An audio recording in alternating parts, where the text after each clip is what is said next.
Buenas tardes, mi nombre es Marisol Hernández Rodríguez, soy alumna de la licenciatura en Derecho en la Universidad Virtual del Estado de Guanajuato.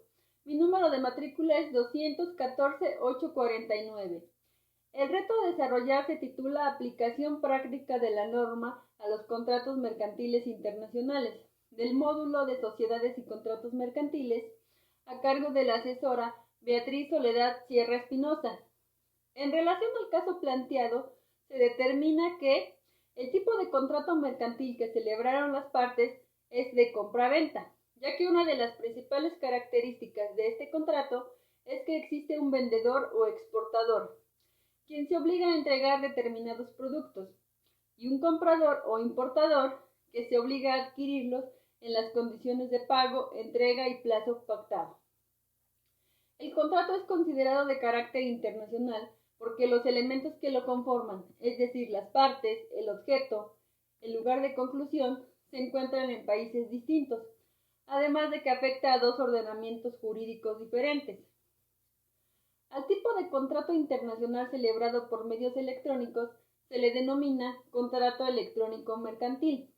El contrato será mercantil cuando todas las partes contratantes sean empresarios o profesionales. Se presume que el contrato de comercio electrónico es indirecto, ya que su característica principal es que se requiere la entrega física de bienes materiales o la prestación presencial. En este tipo de contrato de comercio electrónico, el producto no puede ser disfrutado directamente en el momento de la compra. El producto o servicio es encontrado en la red y la formalización del acuerdo se produce también online. Incluso en ocasiones el pago del mismo también tiene lugar de manera virtual. Sin embargo, para finalizar la transacción es necesario el envío físico del producto o la prestación física del servicio. En cuanto a las obligaciones que corresponden a las partes al momento de la suscripción del contrato, son las siguientes. Del vendedor o exportador. En primer lugar, la de entregar la mercancía en buenas condiciones y en el plazo establecido. Después, transferir la propiedad haciendo entrega de los documentos relacionados con la mercancía, tal y como se han establecido en el contrato de compra-venta internacional y en la Convención de Viena. El transporte, si así se ha acordado en el contrato, y la identificación de las mercancías. Por su parte, el comprador o importador se obliga primero a realizar el pago para la adquisición de la mercancía según el precio pactado y después al recibimiento de la misma. En cuanto al momento en que se debe pagar el precio, el artículo 58 de la Convención de Viena establece que si no se ha acordado el momento del pago, este se deberá realizar cuando se pongan a disposición del comprador las mercancías o documentos. En virtud de que las partes no señalaron legislación alguna, debe aplicarse el criterio básico del lugar de perfeccionamiento del contrato, es decir, la ley del país donde tiene su domicilio o está establecido el vendedor, si ahí recibió la orden de entregar las mercancías, o por la ley del lugar donde está establecido el comprador, si ese fue el lugar donde el vendedor recibió la orden de entregar las mercancías. De acuerdo al artículo 6 del Reglamento de Roma 1, si las partes contratantes no han elegido la ley aplicable al contrato, este se rige por la ley del país de la residencia habitual del consumidor.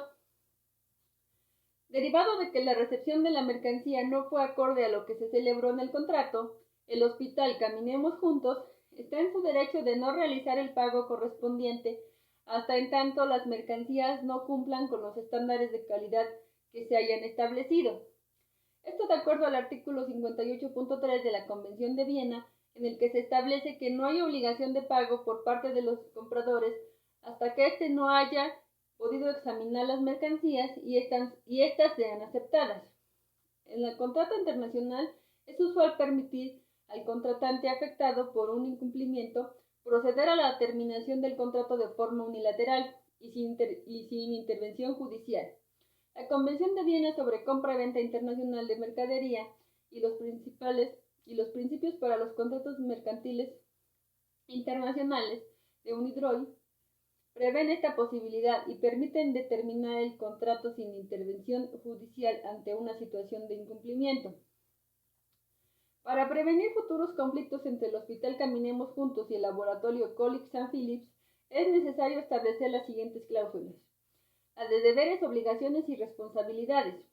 Los malos entendidos surgen cuando una parte de un contrato cree que la otra parte es responsable de tomar ciertas acciones o asumir ciertos costos.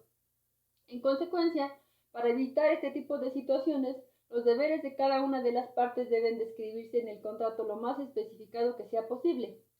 En el caso de las ventas internacionales de bienes, tienen aspectos únicos de manejo, envío e impuestos. El contrato debe especificar las reglas de intercoms que se aplicarán al acuerdo comercial para establecer los derechos, riesgos y costes asociados con el envío de la mercancía de un país a otro. Asimismo, y dado que las licencias o aprobaciones gubernamentales pueden ser necesarias para importar o exportar ciertos bienes o para proporcionar bienes o servicios en ciertos países, el contrato debe designar qué parte será responsable ya de obtenerlas. La vigencia del contrato. Ya sea que el contrato sea un evento único, un contrato sujeto a renovación anual o un contrato en curso que demorará años, las partes deben indicar expresamente el término previsto del contrato. Si no se especifica la duración del contrato, una de las partes desea rescindir el contrato años más tarde, puede surgir una disputa sobre la cantidad de notificación anticipada que esa parte debe dar a la otra para rescindir el contrato. De la terminación. Las partes deben especificar si la causa es necesaria para terminar un contrato o si el contrato puede ser terminado sin causa. Si se requiere causa para rescindir un contrato, entonces el contrato debe describir claramente cada uno de los factores que deben cumplirse para que una de las partes pueda rescindir el contrato. De la legislación aplicable. La ley aplicable a un contrato es el cuerpo de leyes que regirá la interpretación y ejecución del mismo. Dado que en los contratos internacionales cada parte es originaria de un país, cabe esperar que cada actor prefiera que las leyes de su propia jurisdicción rijan el contrato, por lo que es una cuestión importante a negociar.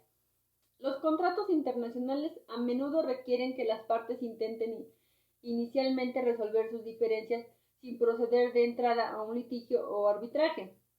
Si las diferencias no pueden resolverse dentro de un plazo especificado, entonces las partes pueden recurrir a una de las alternativas para la resolución de conflictos en comercio internacional. Las partes de contratos internacionales comúnmente requieren que las disputas se resuelvan en arbitraje en un lugar de litigios por motivos de confidencialidad y por simplicidad.